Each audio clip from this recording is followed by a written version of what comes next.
Pondoff's Anonymous is brought to you in part by McKelvey Insurance. Let's be honest, insurance sucks until you need it. That's why I fuck with McKelvey Insurance.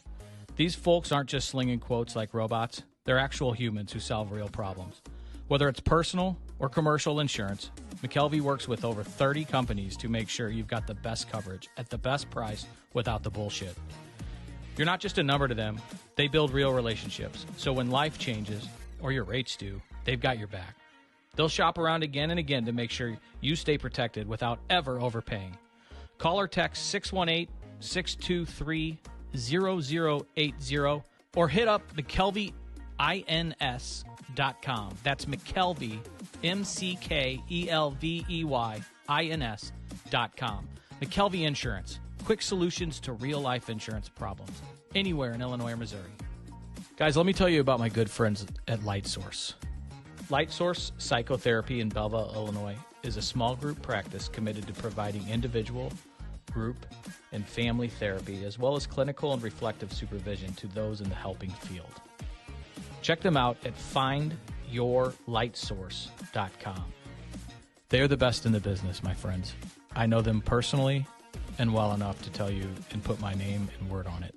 If you're struggling with mental health, family issues, addiction, grief, you name it, give my friends Chaz and Holly a call. Their private practice is life-saving, and they will help you find your light.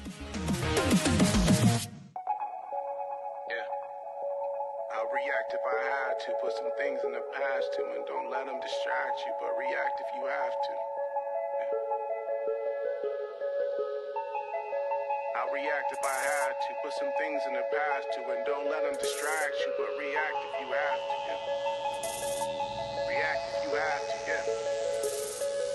Don't know the time, yeah. Just know that I'm, yeah, one of a kind, yeah. What's on your mind, yeah. What hard to find, yeah. Beautiful mind, yeah. Still in my prime, yeah. Just know that I'm, yeah. Are you ready, Chris? I'm ready when you guys are. All right, you'll see a countdown, and then you'll keep running. All right. I'm ready. Oh, Also, we meant to ask you. in case you guys are wondering. The female in the room. Yeah. We try to mansplain Zoe. Hey, Matt Miofsky, welcome to Pondoff.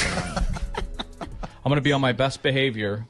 We got my pastor and my ultimate no guy joining us today. Tonight, Somebody's got to do it. on Pondoff's Anonymous episode 36, I think. Yeah, it could be For 36. season 2. Season 2. And tonight, this is real important, what I want to hit. And I'm so grateful for Matt spending some time with us, because he and I are up to, we've alluded to it on the show, we're up to something different and new at the church he runs in St. Louis. That he started 19 years now, right, Matt? Yeah, a little over 19 years ago. Wow. And I mean, just this Sunday, you were talking about like how things have grown because of people and like generosity. And it's not just a money grab, it's time, and resources are more than just writing checks. I mean, it's, and how it's provided spaces. It started as a one-site church with no carpet. I thought that story was pretty cool. But now you have 3 sites in the city of St. Louis. Maplewood's probably the main location, Clayton and Webster. And Matt's notorious for being an on-the-gas guy. Is how I hear it. And in full disclosure, my wife works for him, so this is a little inside baseball. But Matt, some people may open another church site once in their entire life of their church. Great, that's awesome. Matt's kind of opening 3 in a short time span. One in Illinois over here, where we're at, close to the recovery center that we record this out of. One in West County, and then what we're up to. So, do you sleep at night? Is I think the first question. Well, first of all, it's good to be with you guys. It's good to be back on. Thanks for having me, Chris. You also, hey, I've gotten to be your pastor for a long time now. How long's it been? My condolences. I think I would consider you that in that role before I checked into rehab. So probably a year or two before. So almost 14 years. Yeah. Mm-hmm. Wow. Absolutely. And so that should be on my resume. I mean, I feel like that's, It really should. you know, Yeah. that's been a I think it should. process. No, it's Still, good to be and back it's on here. You asked me about sleeping at night. I do sleep at night. But we're at kind of a season right now. I think there's a lot of reasons. Like you kind of alluded to the fact that yes, we've had our foot on the gas. We started 19 years ago. I say we because I get a lot of the credit. I was the founding pastor, but it's always been from the beginning a team of people. And we started at a second site in Clayton, the third site in Webster. And this year, as you said, we're starting 3 new things, including what we're going to talk about today. And I think for me, the reason why people have asked me, like, why are you trying to do 3 things at once? And, I'm not trying to escape an answer, but in some ways I kind of feel like I'm not. Like we are, and God is up to something. And I've always seen one of my roles as trying to not get in the way of what in the church we say, the Spirit is trying to do. And so right now it feels like an important moment. I mean, we have a lot going on politically and socially. There's a lot, and people I think are still really, I don't think we talk enough about this, really still grappling with the full effects of like what COVID did. And, and there's addiction, there's mental health struggles. There's just a lot going on. And I think for us to stay still feels unfaithful. And I feel a real sense of urgency that when we see movement and growth beginning to happen, like we need to go with it, not get in the way of it. And I think what we're going to talk about today with what you're up to, what we're up to together, this new experience that's going to be happening at the Gathering for People in Recovery, like that really feels like a groundswell to me. It wasn't like I just sat and decided to do it or you decided to do it, but there's just been a lot of people saying yes, like just hearing a little glimmer of the idea and saying, yes, I need something like that. We want something like that. I want to be a part of something like that. So that explains me a little bit. Like, it's not like I'm cooking up just more things to do all the time, but I really feel like it's important for me as a leader of this organization not to get in the way of things that seem like they just want to happen or that the Spirit is pushing us to do. I remember a long time ago, it was a Christmas Eve, and you were in the midst of your chaotic Christmas Eve schedule where you'll preach 11 or 12 different times amongst all these sites, and you're running into Clayton one. It might have been at the 11 o'clock because that's always at the Clayton site where my wife and I call home, and our son. But it's also my favorite of the Christmas Eve services at the Gathering because it's the closest thing to like what a midnight mass used to be. But it's really a pretty magical night. But Matt was running in, and I said, "Hey, Matt, 2 years sober." He goes, "That's great, Chris. What's next?" I was expecting to be, "You're doing great. I love it." Yeah. Nope. He said, looked at me dead in the eye, "What's next?" And then ran up to preach his 12th or 13th Christmas Eve sermon of the night. Shit. And I sat there. I was like, yeah, I guess I got to stop milking this at some point. And I haven't reached a finish line per se. But I'll never forget that because I think it led to Jeff and I starting the podcast in 2020 on recovery, and Jeff thinking that he was just going to do internet uploading, but he became the first episode a co-host, and we started talking about mental health stuff, and it really took off. And then for me, some business, professional career stuff got in the way, so I kind of parked. Real quick, what was Chris, it called? I'm going to interrupt you. Please. Because I want to say something real quick about that story. Because I think it is true. I did say that to you. In some ways I said it to you because I know you, and and first I want to say it is a big deal to get sober. 2 years sobriety was a huge deal. And I was not trying to Sure. act as if it wasn't. But what I was getting at is, and I'm gonna geek out for a second, but it's gonna make sense, I think, is like when we go and to seminary, we basically study that this idea that Jesus saves you, which I think most people associate with Christianity. It's really important to realize that Jesus saves us from something, and then Jesus saves us for something. So traditionally in the church, we say Jesus saves us from sin and for some new life. And I think what I was getting at with you that day, and I really see people who are in recovery, it's really important to remember that I think recovery not only saves you from something, which is the addiction, but it saves you for something, which is whatever your life gets to become without addiction weighing it down. And when I said, now what with you is, you were recognizing at the time, man, I am so glad I've been saved from something, which was alcoholism. But you hadn't yet totally imagined, what am I being saved for? Like, what am I going to do now with this kind of new sober life that I have? He's good, and isn't he? I'm really proud to Okay, see yeah. all this time later what you've done with that part. So I wanted to interrupt because I think that's important for anyone listening to remember, is that Yeah. there's a from and there's a for. And so as soon as you get saved from something, it's time to start looking, all right, now what's all this for? I appreciate that, and it makes complete sense to me, because there's always been this, and you Christian leaders like to use the word calling a lot, and as much as I used to be too cool for that word, my life's been taken over by it. But I see it so much in this space. I mean, here at IRC, our behavioral health techs are all in long-term recovery, and they're not doing it for the money. Our leadership, we have 85% of our staff is in long-term recovery, probably have over 100 years combined.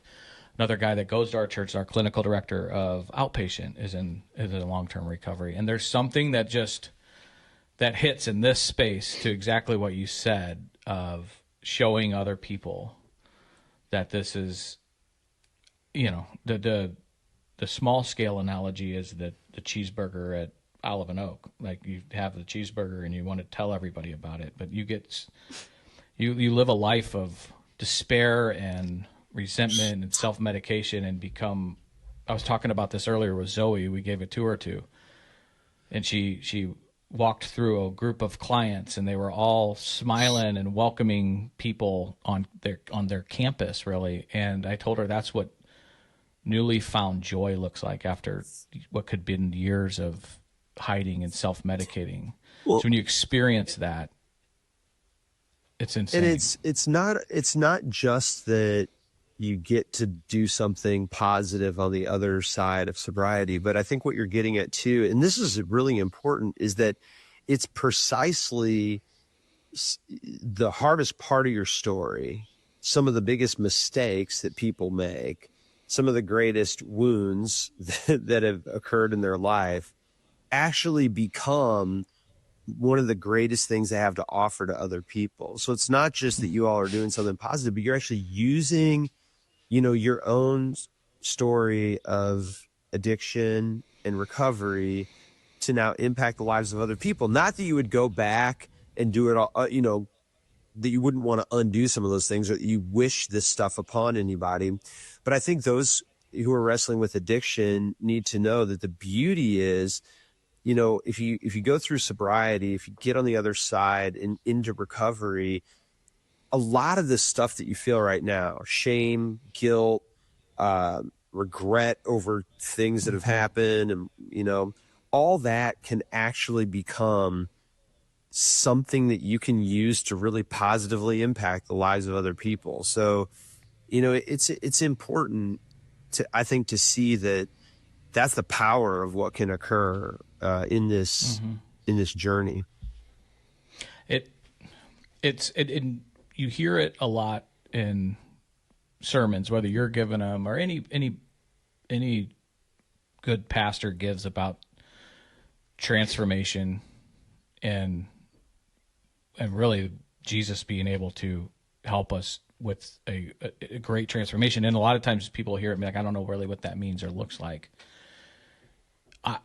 They're having a front row seat, and maybe it's because I'm surrounded by it, whether it's at IRC or the stuff we're working on. But I was telling these guys and Zoe, like, if you take a picture of a client, they check in day 1 and versus day 30 or even day 7, it is a different human being. It is a complete, tangible, visible transformation that you can touch, see, feel. It's not, and it happens every day in this space, and it's front and center. And it, like, I don't even have the words for how powerful and moving, and to be a part of it, to be witness to it.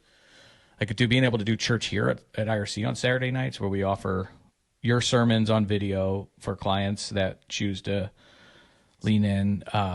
You've been out here and done it live. A couple of the pastors that work for you have come out and done it live. We've done baptisms here. It's really the gift of my week. And it is life-changing. And when we started that 2 years ago, when we opened IRC, every Saturday night we started it. We have it. June 12th of 23 was the opening day here at IRC. Started with 3 or 4 clients choosing to come to this church service. We're not expecting to have in a rehab.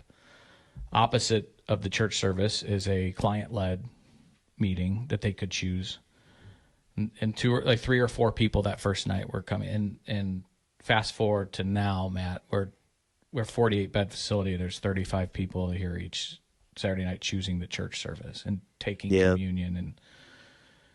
And there's no masks. Like, you want to see somebody who they really are, or their authentic self, preach to them or teach with them or have a discussion with them while they're on day 4 of detoxing from fentanyl. Like, there's no Sunday's best that I think we see a lot, and people checking a box that they went to church on Sundays. And that's where I think what we're doing now, that's where I started saying that we got something. This is different. This is different.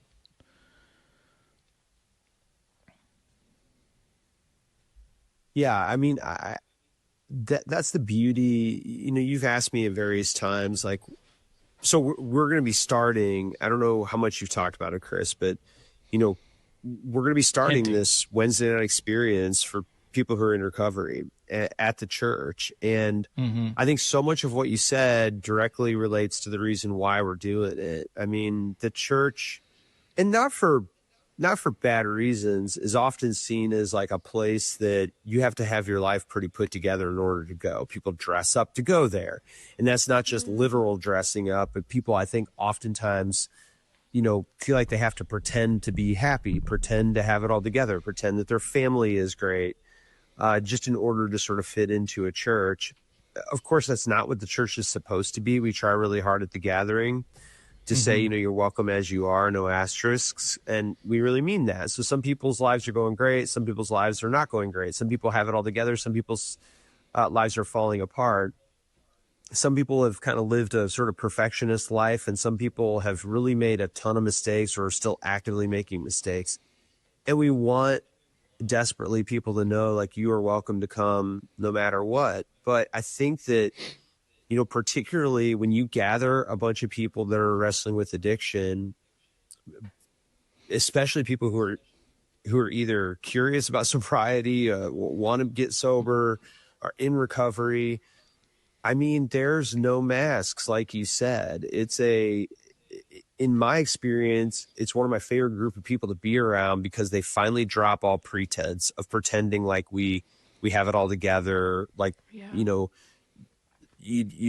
people are no longer hiding things, and real change can't happen until, you know, we just kind of lay out who we are. In the church, we call that, by the way, confession. People have heard that word confession. But when we like confess to God or to other people, it really just means, okay, I'm kind of done pretending. I'm just going to show you, you know, all of who I am, God or others. And I see that every time I gather with people. I love IRC because people are there precisely because they don't have anywhere else to go. They're done trying to pretend or deny, and now they want to just try to receive help. And I don't think really change can happen until a person is willing to stop pretending. Yeah. That's the denial word kept coming up as you were saying that. Yeah. We say is the first domino that has to fall is at least own it. You're an alcoholic. You're addicted to fentanyl. Own it. And now we can start going to work a little bit on it. And I've been on both sides where I was not ready yet to call I don't know if it was on this or the one we talked about, but I probably was addicted to alcohol at 16 or 17, chemically dependent on it. Yeah. I don't think I ever admitted being an alcoholic. Yeah. I had a realization when I was 21 or 22 at a time that I went 24 hours without a drink and was being a crabby fuck to my girlfriend. And she said, "When's the last time you had a drink?" And I was like, "Oh, shit." But I don't know if I ever verbally said it, probably 26, 27. So, takes a while. And there was nothing nobody was going to do to change it until, like you said, I was able to you take that mask off at first and get to work. I think one thing that we're doing that when Matt and I were talking about this, what does a recovery community look like that is, shows people that like the hope and transformation of Jesus is a real thing. To a lot of people that may be mad at God or skeptical with church, the Sunday, they have this preconceived notion of what church is like. I had it before I found the Gathering, even as a quote unquote recovering Catholic. So is Matt. Yeah, right. So like to know that there's things out there that are different. It's part of our ethos of this, and that's what we mean by this being a radically inclusive and authentic space on Wednesday nights. The disease of addiction is radically inclusive, as is the ministry of Jesus, and that's so really those are our core values, our guiding lights, if you will, of the what we're calling the Gathering Underground Recovery Community. On Wednesday nights in Maplewood, and it's going to be authentic. There's probably going to be some, if I'm leading it, everybody has asked Matt, I think, a couple times if they know what he's getting himself into. But I think one thing that to a fault probably, is try to be Chris Pondoff and nobody else. And I think that speaks to that authenticity that people say that I have, I just don't know any other way to do it, is something that this community needs. And this community has a big time bullshit detector. So as a core value, which is a part of this, I'd say it's a part of it's a part of the guiding lights or core value of the Gathering holistically, but that really in this space is going to be a come as you are. We've said it, where you're at, skeptical, doubts, no matter what, come and try to experience hope and community. And you've said, Chris, a few times, and I love the phrase sober curious. I don't know. You've said that to me a few times. Mm-hmm. I think that's important too, that it's not just for people who have already made the decision to be in recovery or who are a day or two or a week sober, but it's for people who maybe are sober curious. They're still actively using or drinking, but they're beginning to think like maybe there's a better way. And, we really want people to, wherever they are in that journey, like this is a place that I hope helps you to take the next step. And if that next step is like, maybe it's time for me to get sober, that would be, that'd be beautiful. So, people don't have to come only after. Right. I know. Yeah. I'm glad you said that because it really mirrors when I started thinking about it. I mean, I was sitting up in the balcony of the old McCausland, and it was in my peripheral or the back of my mind that this is not a sustainable situation that I'm living, and it's not going to just go away or fix itself. And the space was similar. It was I mean, I Yeah. walked in, I think, on a Sunday morning at the old McCausland, and you were preaching in jeans and a shirt. Like, I didn't knew that happened. Free coffee, good music. Even my old man was like, "I like this guy. Let's go to this place. This is a Master and Pat? he was Master Pat. He used to call you, yeah." And I mean, he grew up getting his knuckles worked over by nuns at Queen of Peace in Belleville. So, one of the things I wanted to ask you on this episode is if people listening, Matt, are been doing drugs and running around avoiding God, or have been screwed over by a church, what can you tell them about their hurt or preconceived skepticism about coming back to a place that is Jesus focused? Yeah. Well, it's hard. I know people have had a lot of past bad experiences. I often say to people that our biggest barrier as a church, the thing that we have to constantly be thinking about and fighting against, is people's past bad experiences of other churches. Yeah. It's not atheism or, people who don't believe. It's people who tried once and got burned. So I often say the Gathering is a place where a lot of people who've been burned or bored by the church are finding, a new connection. So a lot of people just grew up bored with it. Didn't really matter. Wasn't that relevant for their life. They drifted away. Didn't seem to make a difference. There's other people who were really burned by past bad experiences. And it's really hard. So there's a couple of things that I say. First, we are always invitational, and we never try to guilt or make people believe that they have to be in church. This is an invitation. You don't have to come, but we hope you do. If you don't want to have to struggle alone, this can be a place where you can do it alongside other people. That's really important. Like, we are invitational. I think a second thing I try to tell people is, there's a difference, and I think it's really important sometimes to separate out, what the church has done and what God has done. And oftentimes, God is incredibly faithful, but the church screws up a lot because it's human beings. Yeah. And a bad experience of church, or the church letting you down, like, just being careful not to translate that to God letting you down or God doing something really crappy. Those are different. I think people discover, like, oh, that wasn't really God. It wasn't even so much the church with a capital C. It was that church. That those people did something, that pastor did something, and there may be other communities that can be a 180 from that experience. But that no matter what you've experienced in the church, God loves you. God wants to give you something new and better in your life. God can help you if you want to turn to God. So there's a difference between God and church. And maybe one of the last things I always tell people is, and this goes back to what we were saying before, like, you came to the church, a year and a half, 2 years before you ever got sober. People can come to this new recovery service before they're sober. Right.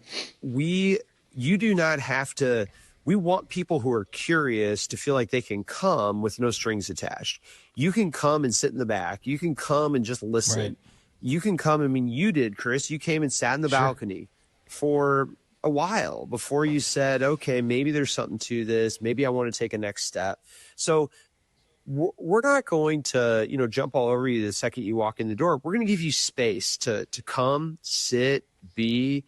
And as soon as you are ready, if and when you're ready to take a next step, we're going to be here to walk alongside you. So there's not going to be pressure to, like, immediately do something or be something just because you walk in the door. And I think with those parameters, it's been safe for a lot of people to say, man, I've had a past bad experience at church. I don't really think the church is for me. I'm pissed off about certain things, but you know what? I think I might need help. I'm tired of trying to do this alone. I'm spiritually curious, like, maybe God's real. And if God is real, boy, I could certainly use God. And I don't know where to just sort of explore that. with no strings attached. And we want to be that kind of a place where you can, even with all the past bad stuff and a lot of the skepticism and even some of the anger you might have, come on in if you don't want to do it alone anymore, if you just want to explore.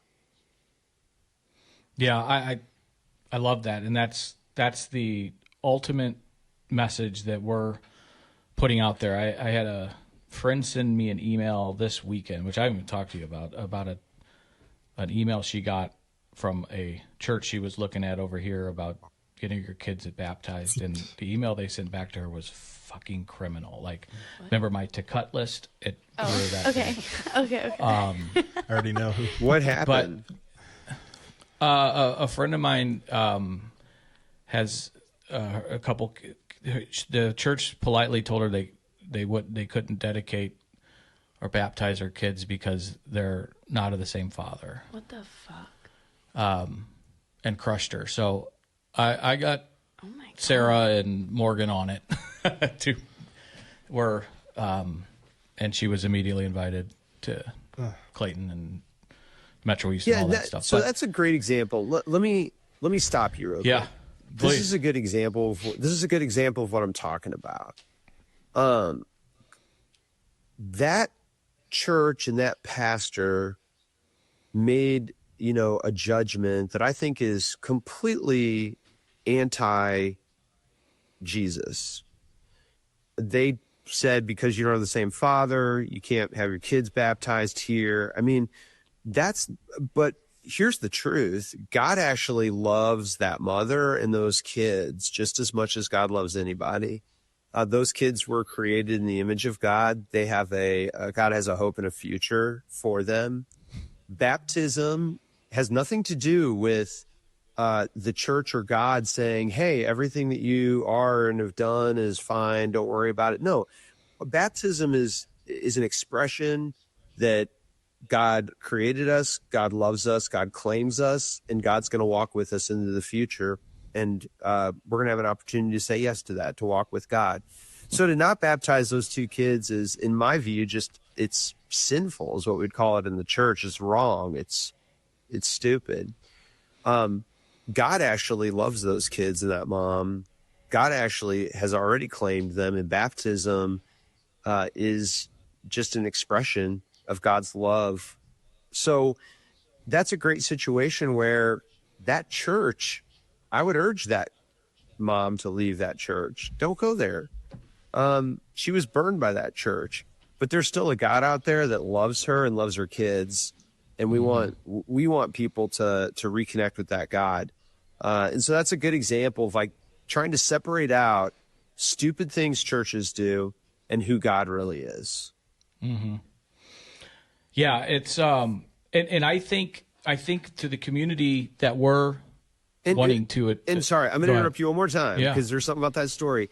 And there's a lot. I knew it. That's why I haven't told you yet. I tell people this all the time. Like, there's going to be basically two kind of churches out there. There's churches that are going to teach you to sort of be afraid of the world, be afraid of all the bad things that the world is going to try to teach you, all the bad things the world's going to try to, lure you into doing. The reason a church like that wouldn't baptize those two kids is they are scared that if they baptize those two kids, they're somehow going to look like they're condoning promiscuity or sex with multiple partners or sex before marriage or some other thing. And their fear over somehow that their members might think that's okay outweighs their commitment to love that family. And so there's churches that are basically fear-based. They're going to teach you to look out at the culture in the world and fundamentally be skeptical and scared of it. And then there's going to be churches that I think are love-focused. They're going to look at that mom and those two kids and say, God loves you and we do too. And we'll absolutely baptize your two kids because God loves them. And whatever fear exists in a place, like love has to come first. And so I always tell people, like, there are two kinds of churches and you want to be really careful. You don't have to come to my church, but if you want to go to church, look for a church. Be careful of churches that put fear first, teach you to be afraid and therefore to flee to the church. Look for churches that put love first, because we follow a Jesus who said God is love. and perfect love casts out all fear. So I just be really careful of churches that teach you to be afraid of everything. It's funny you say that, and this isn't, we don't rehearse this, but I've said this, Jeff, you've heard me say it 1,000 times, that pre-rehab, I was God-fearing, 100% God-fearing. And in treatment, in that screaming match I had with Jesus, when I woke up the next morning, I went from God-fearing to God-loving and got to know what grace was and what fucking mercy was, and how humility and accountability are good things, capital G, good things. Yeah. And that I can feel the shit I was self-medicating from with help from good people by being vulnerable. So that was a distinct transition that I make often. And it is, and it's important. You know, it's really important. I can't stress this enough that and one easy way you might be wondering, well, how do I know the perspective? Well, ask a person, ask a pastor, why is it important that I have a relationship with Jesus? Now they're going to give you an answer. What's an answer that a lot of churches give? Well, it's important to believe in Jesus so that you don't go to, to hell. H-E double hockey stick. Or you don't burn for eternity. Now, you tell me, is that God, a love? yeah. Is that a love-centered Jeez or a Louise. fear-centered answer? I mean, that's a fear-centered answer, right? That's you should do this because if you don't, there's something to be afraid of. If you go to a church, or if you come to me and say, why should I believe in Jesus? I'm going to say, because Jesus has a better version of life on the other side of this relationship for you. There's actually more, my whole life. More to your life than you can imagine. And God wants to unlock that for you. That's a love, hope-centered message, not, well, you need to believe in Jesus so you don't go to hell. Yeah. You've been telling me that since we've talked about this and we did the thing on Easter, and I think on our first night, which will be October 22nd, I might read or share the message you sent me after my old man died. And you told me that there's a better way. There's a fucked up way, and there's a better way to go. I was at a fork in the road. I went left when I should have gone right, but I eventually came around. But you've always been telling me that there's that life with Jesus is better. It is, and I have to share that with people. I have to. I don't know how else to live. But going back to like when people write off churches, I say the same thing to people before they leave here, that when you go to, you might try an AA meeting or go see a therapist, or both, hopefully, because I believe in all the modalities here to create your own active recovery program. There's too many people that will go to one meeting and not like it because of one person and one person's philosophy in that meeting, and they'll swear off meetings. And that's a mistake. It's almost, it can be a fatal mistake, because active recovery is seeking. Find the meeting that fits you best. That's why people have quote unquote home groups, because they've tried 10 meetings and they found the one that is their meeting, where they're meeting and finding their hope and their transformation at. And so I urge people, this is what you were saying about church, to come and check it out. Don't swear things off so quickly. There is a different way. I promise you, this will be different. This service will be different. If you haven't gone to church in 10 years, or you've gone to 6 churches in the last year, this is going to be different. And it's very important to your active recovery to be curious and open to learning and be teachable. And this could be an opportunity for that, because there's a community out there that will love you. And we were talking about it earlier, that community to addiction is like insulin to diabetes. It is the medicine that will help us stay in active recovery.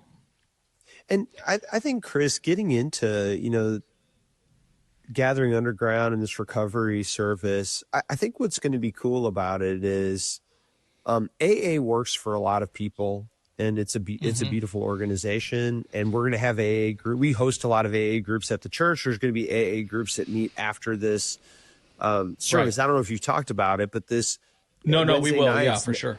Yeah, Wednesday Go nights ahead. are going to be, an hour experience. This gathering underground, like a worship service with testimony and time for, prayer.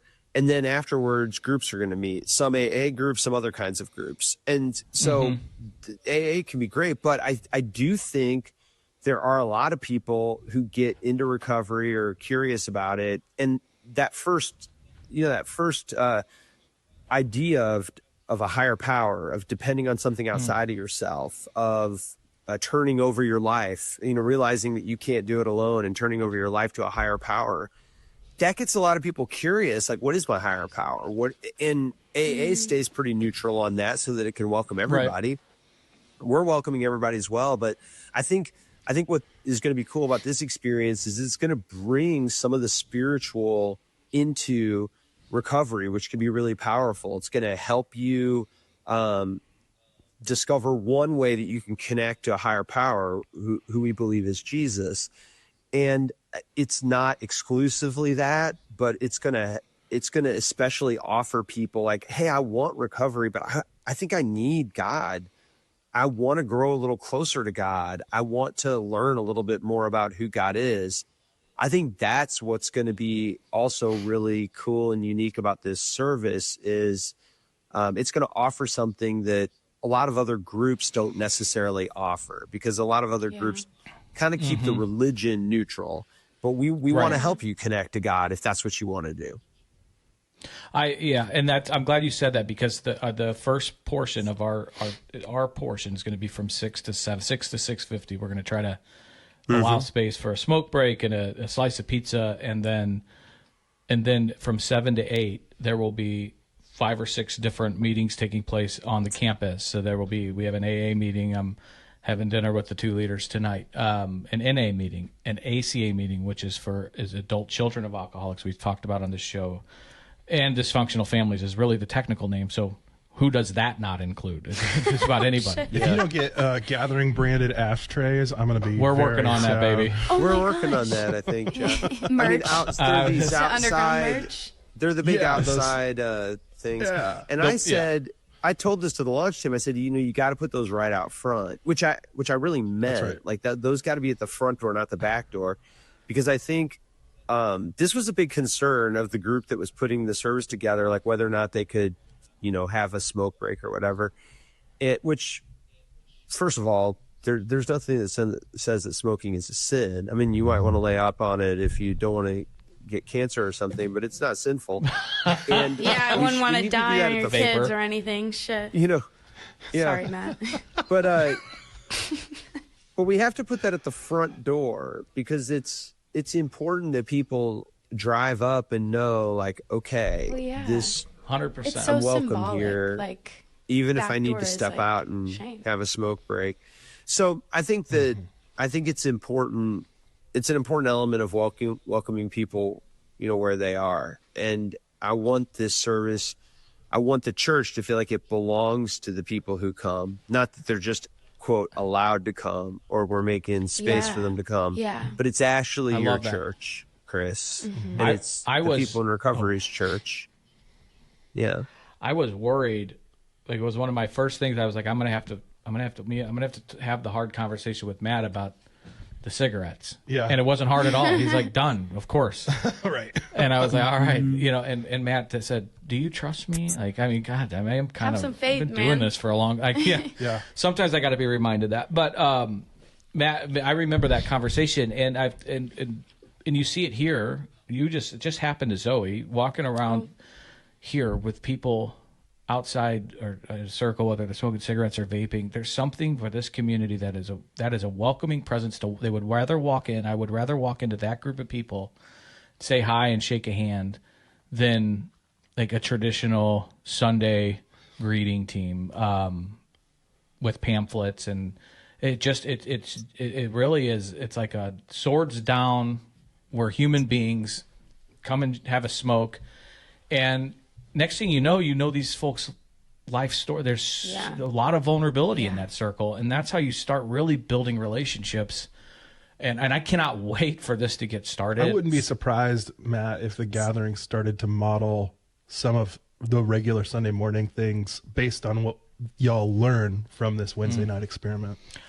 That's interesting. To that point, yeah. Jeff, that we've talked about it, that I am excited because I don't think it's an if, it's a when. That I think there's going to be a lot of transformation across all the sites from this community that then says, I'm going to check out, because we don't want to be. This is one of our core guiding lights, the touch point. We want to be a touch point for people. Mm-hmm. We don't want to replace a Sunday service. We don't want to replace your AA meeting. Right. We want to be a touch point. And I needed it. And I was fortunate enough to get in a core group with my second Ultimate No guy, who happened to work for Matt, also named Matt, who my mother to this day, if I'm going left and should be going right, will say, "Don't make me call one of the Matts." And that's her threat to me. Yeah. And Ashley's now too, actually, now that I think about it. But I do think there's going to be a lot of transformation, because I think there's going to be people like me that will make this their church home and become a part of the life of the church. And I think that's a really cool, awesome thing, holistically. And another, who we say we're for. And I'm going to Go ahead.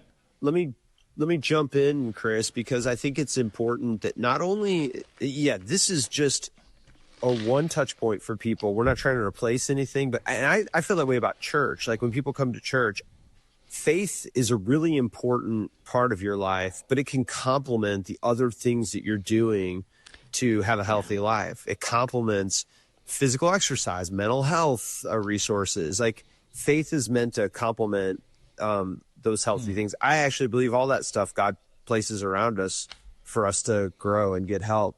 So this isn't meant to, we obviously want people to want to come on Sunday, feel welcome to come on Sunday.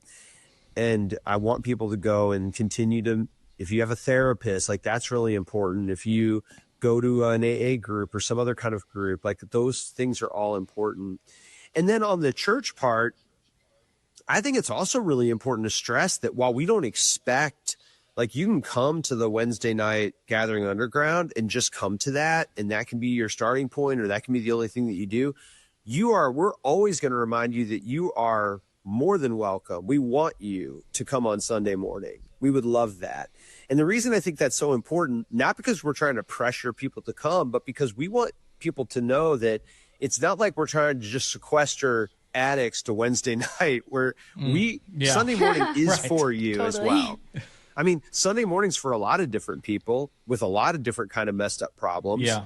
But it's for addicts, and it's for people in recovery, and it's for people going through shitty marriages, and it's for people who are struggling with trauma, and it's for folks who are wrestling with mental health challenges, and it's for people who feel like they're overwhelmed by life. It's for a bunch of different people.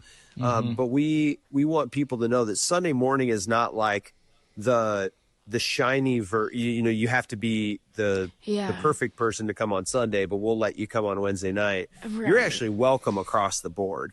Sunday night's just going to be particularly focused on recovery and faith. Or Wednesday night, how faith can be Wednesday night is going to be about faith and recovery, and how faith can help you down a pathway to recovery, how Jesus wants to transform you through recovery.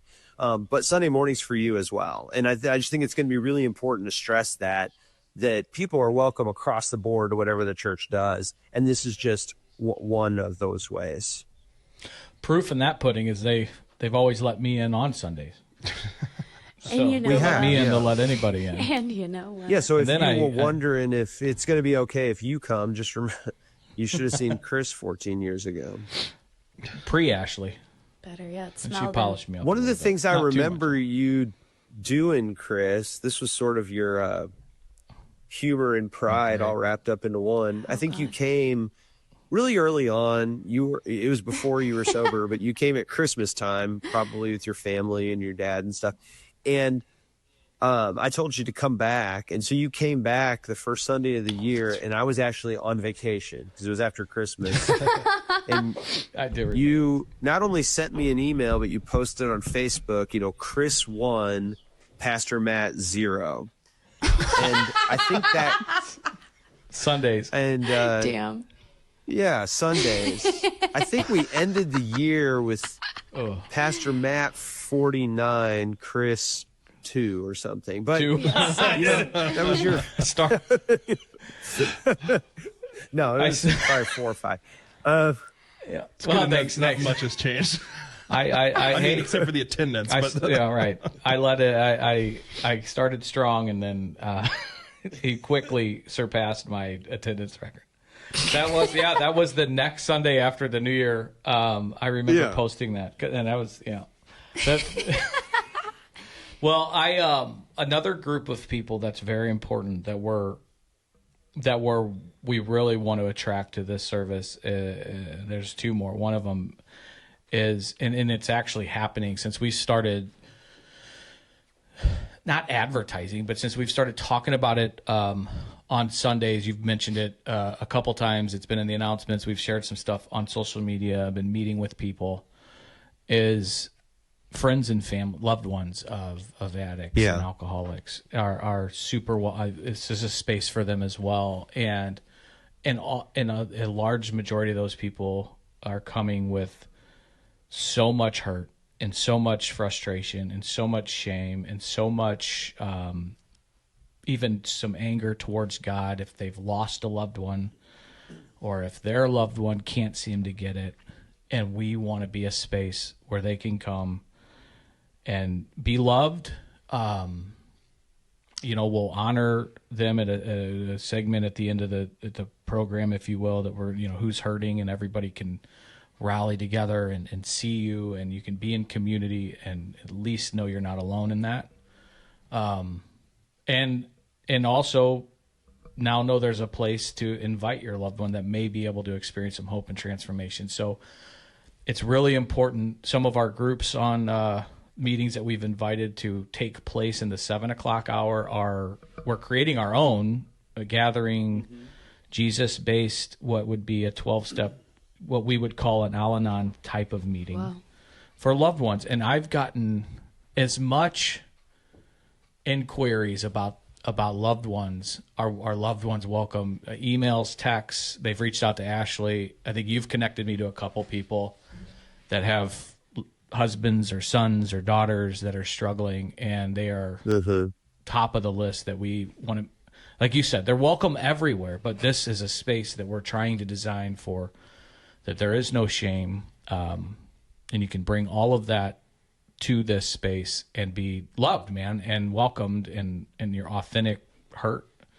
And it's heavy stuff they're carrying, very heavy.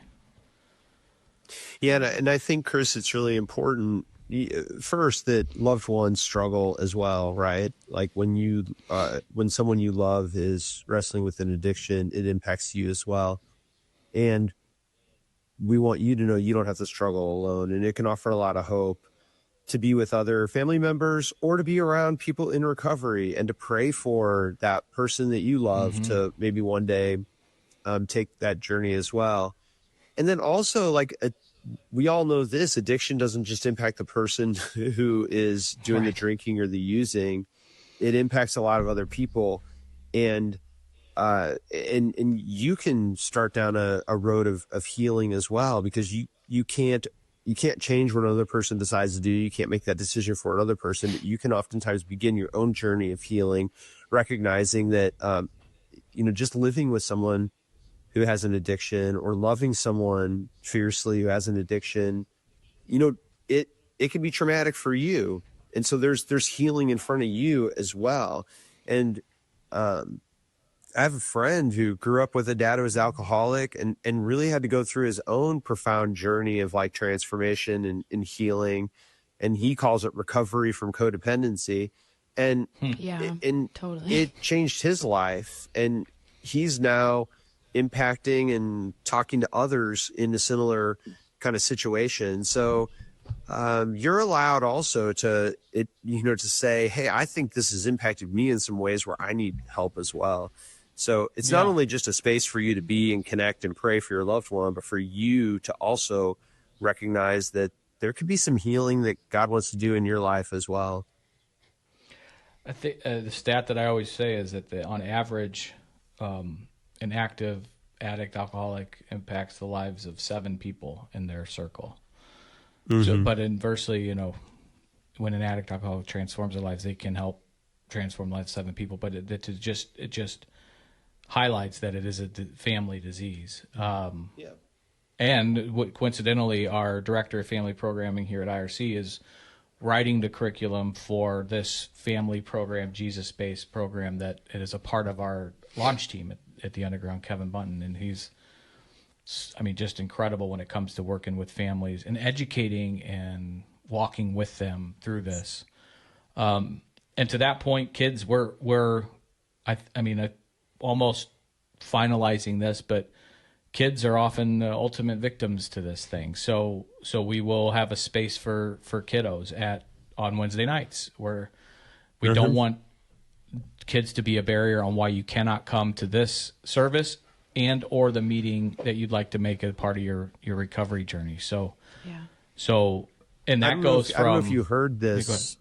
I don't know if you heard this, Chris, but just when I shared this past week for people who maybe go to the gathering or listen, like I talked about this upcoming Gathering Underground, what we're going to be doing, the recovery service. I made the point that you're just making, that kids are going to be welcomed also. We're going to have space for kids. And someone in the church just came up and said, I have wanted to be part of this new service. I'm not an addict, I'm not in recovery, but I really feel like I want to offer myself to help with kids. Really? An older woman. Thank God. An older woman. It was going to have to be me.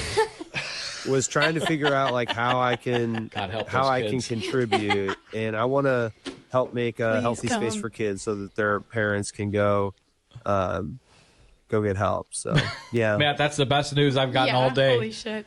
Thank you. I did not know that yet. So Charity and I are meeting later this afternoon. Yeah, so that's incredible. I'm going to need name, number, address, so I could, if I need to pick this person up and drive them every Wednesday night, send them flowers.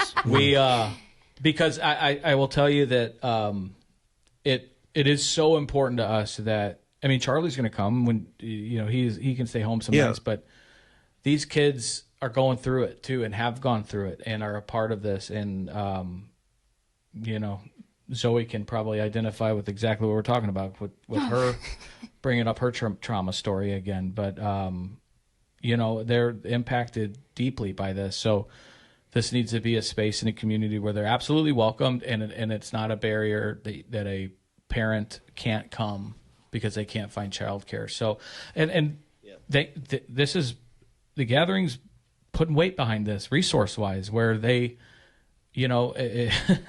Matt, it's not infinite, the resources. So they're taking from or choosing this space over another space to put resources into, and so that's a huge commitment, and I'm super grateful for it, because I think it's an awesome thing, and it's so important and can be truly life-saving, man. I cannot wait to get this thing rolling. I always tell people the music's going to be a little different. We're going to be a lot of music that it will be a little different than what you'll hear on a Sunday. The Sunday music's great. It's very important. It's special. A lot of it's really sacred. But we want people to, there's music that people listen to while they're anything like me, while they're drinking or using and begging God to help them get sober. And there's something about different types of recovery type music that helps people. So it's going to look different, and I think it's going to be something that people are excited for. One testimony to the site was from Nathaniel, who's kind of working on our outreach as a part of this launch team. I asked everybody the first night we had a launch meeting in this space to walk around and see what would be almost quote unquote too churchy, that would turn somebody off that's been burned by the church, are mad at God. And nobody could really put their hand on anything, because a lot of these folks they haven't been in a space like the Gatherings McCausland site that is as welcoming and invitational, and not, you're going to, if you don't walk right into the confession booth to tell the priest how fucked up you are. It's really something. And that's what it reminded me, what that having almost too far in the forest to see the trees, but that's the first impression that people got at McCausland on that first launch team night, that we didn't have to really change much, that it's a welcoming, inviting space to even the Chris Pondoffs of the world. Here's the thing I love most about it. I'm going to say something about the space, Chris. So it's a nice building. You know, some people walk in, they're like, wow, this place seems pretty polished. And it is. It's a pretty new building. You know, we built it in 2018 as the church was growing. It's a great space. People are going to walk in the door and the recovery service is going to be right there. It's like a lobby and a big room where the recovery service is going to be. And you know what I love about that, though, is I want people in recovery, addicts, family members to know that they're going to get the best space at our church, not the basement room that's in the back, you know, where I think a lot of AA groups are sort of relegated to like, well, you can use a room, but it's like downstairs and around three corners and just put the coffee pots away when you're done. And it is nice, but addicts deserve that because that's how God sees them. We often see ourselves sometimes as deserving less, but you know, you deserve the best space at the new site right when you walk in the doors. And so I think there's something actually really important about that it's going to be a mixture of both like wanting to be welcoming by not making it seem over churchy and stuff, but also like, no, we're not trying to hide you. We're not trying to hide who we are. We don't want you to hide who you are. You get like the first room when you walk in, the most prominent space. And I think that's important, actually.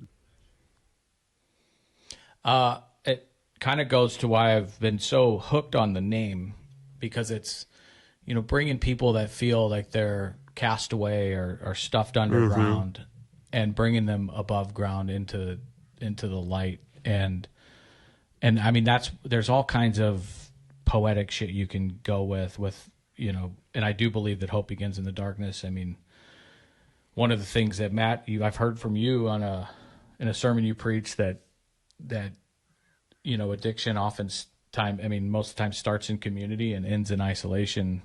Yeah. And recovery is in reverse. Recovery starts in isolation and ends in community. And that's 100% right. Yeah. I'm screaming. Yeah.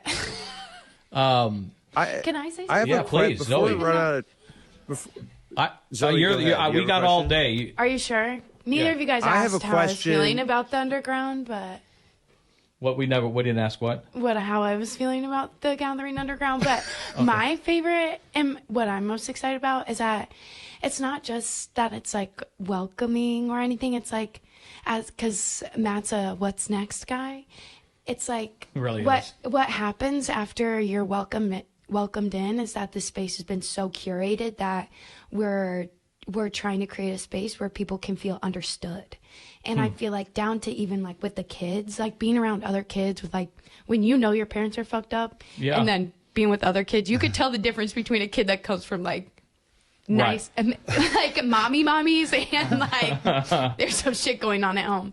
Like, I think that's what feels so much different about the Gathering Underground compared to just like what's already happening at the Gathering. It's like, we can't ensure that anyone's going to feel understood anywhere, but on a Sunday morning there's way more variance for that. But on a Wednesday night, it's like we can to some extent try to curate the people who are helping and the environment to be more than just you're welcomed here. It's you're welcomed here because we want you to be able to like let those guards down and then be understood by people who are going through what you're going through. Well, that's a really good point. I'm glad we asked you how you're feeling about the Gathering Thanks, Underground. Chris. Thanks.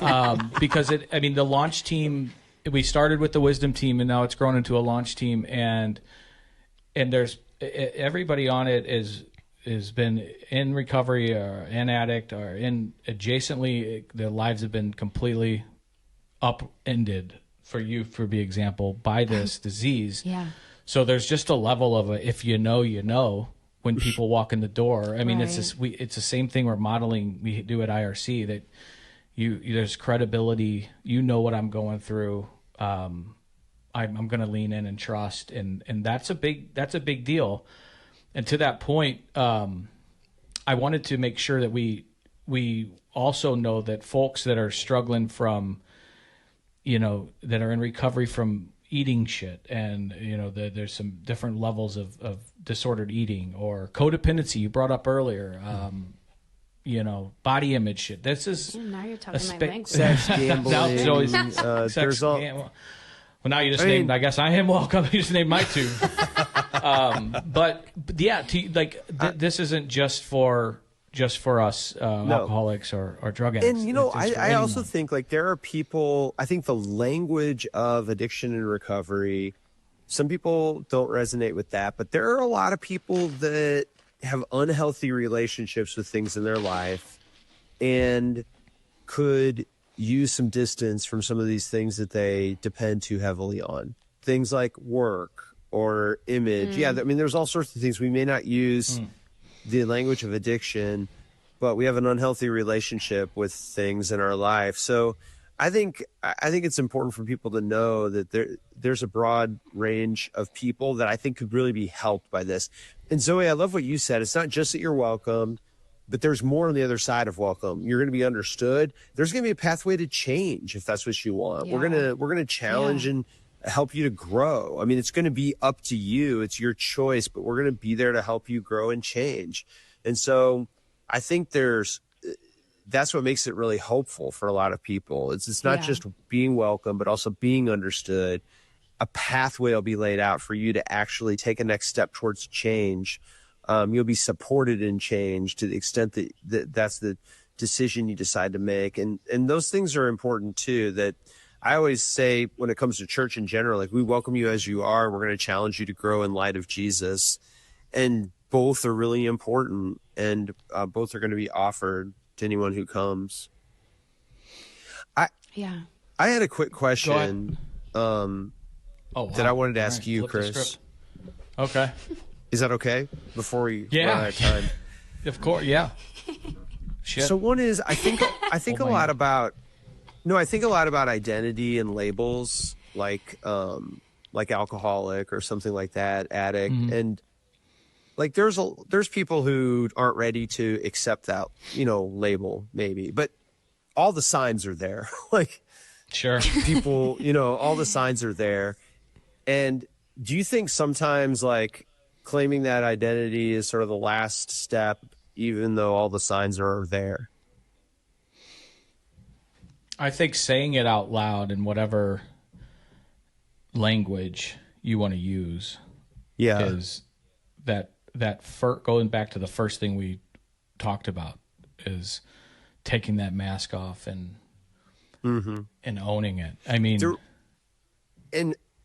I like that word, owning it. And the reason I was asking that is like you kind of went through that, but I think you're going through it again because I think a lot of people have seen like all the signs of pastor, like that you seem like a pastor. He's fucking like all the signs are there, but sometimes one of the last things to happen is actually claiming that identity for yourself. And I'm just curious. Claim it. I'm curious where you are in wrestling. Jeff, we're going to edit this. If it quacks like a pastor and walks like a pastor, like he called himself Father Pondoff last week. That was a joke. Sort of. At what point does it become a pastor? You don't have to answer that right now, but I suspect as other people are experiencing transformation over the next year, you'll be experiencing transformation as well. He did just get ordained to do this wedding that he's doing. Yeah, well, look at the time, guys.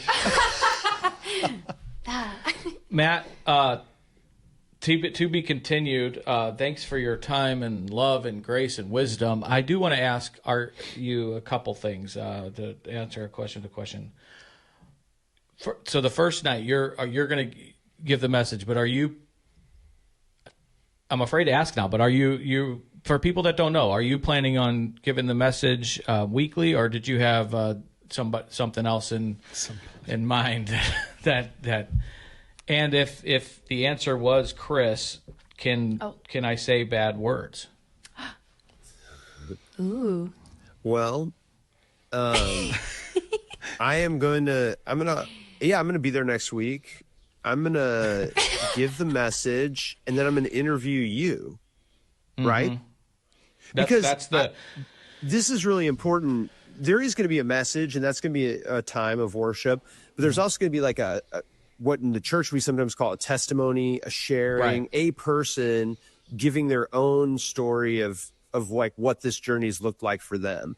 And we thought it'd be cool if like I offered the first message, you offered the first testimony about like what this change has been like for you, which people who listen to this podcast will know a lot about that because you talk about it a lot, but people who come to this may not know your story. So I think that's really important. And then at future Wednesday nights, it's going to be a mixture, but it's primarily going to be you, Chris, sharing a message. And it's going to be a message that sometimes is based off things we're talking about at church, but it's going to be tailored for people in recovery, and you're going to be sharing it. And then different people afterwards are going to be sharing their own story of transformation. And I also think it's important to say that like pastors will be around to support and be there. Like this is a service where if people feel moved to be baptized, like they're going to be able to be baptized, and there's going to be some of those things available that you would expect of any kind of worship service. So it's going to look different from other worship services, but it's going to have a message that you're going to do most of the time with some guests every once in a while. And it's going to have testimonies that a lot of different people are going to do each and every week. And then we'll be around, I'll be around, other pastors will be around to support people, to share prayer or occasional message, and then to be there when people maybe want to take a next step or be baptized or find out more or talk about their relationship with Jesus. So it's going to be a team. We're going to tackle it as a team. But yeah, Chris Pondoff's going to be sharing the message most weeks, y'all. And he feels like cursing is a big part of his brand now, which I get. And I told him I'm fine with that. Like, some people are like, do you know what you're getting into giving Chris a microphone up there? And I'm not worried. I'm not worried about his cursing. That's part of who he is. And now there's some other things to worry about. Like you give him a microphone and sometimes it can be an hour. He said this thing's going to be 50 minutes. So Zoe, I hope you're back there with a stopwatch because cursing's not going to be his. No concept of time. Cursing's not going to be his challenge. It'll be the 50 minutes. Other challenges. Yeah. To that point, we have a pretty strict rundown, is I think what they call it in the pastoral world. Yeah. But, the personal stories I'm really fired up for. And I'll wrap this up, but I tell people this on Wednesday nights in the launch team meetings that, where everybody's scrambling, who's going to be on the hospitality team? Who's going to be on the AV team? Who's going to be on the setup teardown team? Who's going to do the personal stories? Like, just chill. God's fucking got this, man. Like, there is people that we haven't even met yet that we don't even know exist. The personal stories will be the easiest part, Chris, because that's going to be every person in the room has a story of what God's doing in their life, and they're going to be at different stages of that. And we're going to hear people share stories of what God's doing. No one's going to be forced to do it, but I think once people hear others share, that there's going to be a lot of people who are going to be willing to say, well, here's what it looks like for me. And so, yeah. And to that's what I'm looking forward to the most. Me too. Zoe and Matt both said it. We've given you some dab here, Zoe. About being not just welcomed in the church, but understood. Yeah. Also celebrated, and you don't get past Matt Miofsky very often without him asking you to serve. So I have learned, I think Matt's motto is don't say someone's no for them. So for the people we haven't even met yet that are going to populate this space and be a part of this and grow this thing I just can't wait to see what happens, man. It's a real gap, I think, in the community and in this recovery community and the community holistically for a space like this. So I guess shit's getting real, huh? Perhaps. Maybe. I will see you and others October 22nd at 6 p.m. at the Gathering 5:30. McCausland site. Yeah, you can come at 5:30. coffee- The Gathering. Coffee will be 5:30. ready at 5:30. Coffee and bullshit. Yeah. And it's at the Gathering, the McCausland site, which is at the intersection of McCausland and Manchester. It's 2360 Which is important to McCausland. mention. So It's in the city of St. Louis. It's not in Maplewood. it is. Yeah, Oh, It's yeah. not You in said- Maplewood, Chris. So just remember on the when you're edge. talking about it, Maplewood is close, but we Got are it. technically in the city. Thank you, Jeff. What'd you guys say about it's close to some Yeah. bus stops too? It is close to some bus stops, and even more importantly, I know three two people. bus- Go ahead. Well, I was just going to say, Zoe, you're right. 2 major bus stops in the city. If people are familiar with riding public transportation in the city, there's a big bus stop at the Manchester McCausland where the Walgreens used to be, and then at Southwest and McCausland, another major bus stop, and both of those are the block that the church is on, so it's easy to walk to the church. And I was going to say, I know 3 people that during active addiction did heroin at the Walgreens next door to the Gathering. That's now closed. One of them is an absentee host. Well, yeah, he's an executive director at IRC, so that's why he knows where it's at. So, Yeah, Matt, that was well, and- surgical. What? Go ahead. Yeah. Sometimes I wonder. I remember that there were a few times that people had to run into that Walgreens, get Narcan, run out, and Narcan someone in a car. Jesus Christ. I hope it wasn't Jacob. Well, no, to that point, we will have a Narcan box at the recovery at this recovery community. So that's important to note. And Matt, that was pretty surgical what you tried to do there with the label of pastor. That was Just pretty planting the surgical. I'm seed. impressed. Hey, they call Brando a pastor, though. I'm so impressed. Those make me feel a little. anybody can be a pastor. Pastor's a verb. Pastor's a verb. So see you next Wednesday night. Yes, October 22nd. I'll be there. I can't wait to see you, Zoe. Jeff, are you going to show up? Jeff? I can't be there that week. I'll be there sometime. He does. He legit has vacation coming up. Oh, well, that's So good. I can vouch for that. You need But we'll see him vacation. there soon. All right, good. Yeah. All right, can't Matt. wait. Well, put Ashley to work. I hope she's doing, working hard. You know us. Ashley's not the problem here, but yeah, I'll stay on her. Oh boy, I better shut it down before this gets off the rails on me. All right, Matt. Thank you so much, brother. I appreciate it. I'm excited, and we'll figure out a name. All right. A label. All right. Good Thanks, to be brother. with you guys. See you, Matt. Let us pray.